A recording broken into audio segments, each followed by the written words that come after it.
Guys, it's me, Sir JR in Japan, and welcome back po sa ating channel. Meron lang tayong good news para sa mga aspiring ALTs under the JET program. Nadagdagan na po yung sahod ng mga ALTs under the JET program. How about a round of applause para dyan? Okay, starting this April 2025. Wait lang, papakita ko yung kontrata ko.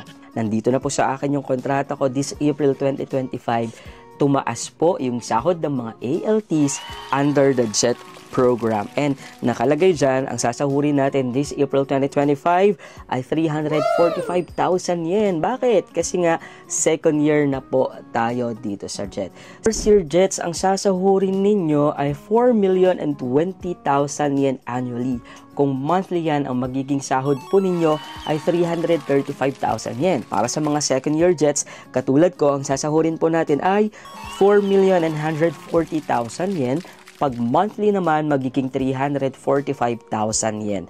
Para sa mga ikatlong taon na JETs, ang sasahurin ninyo ay 4,260,000 yen or nagkakatumbas ng, I think, 355,000 yen. And para sa mga ikaapat at ikalimang taon, ang sasahurin po ninyo ay, i-divide natin, 4,320,000 yen divided by 12, 360,000 yen. Kung tatanungin niyo po ako kung magkano yan sa peso, kayo na lang po ang mag-compute. I-multiply po ninyo yan.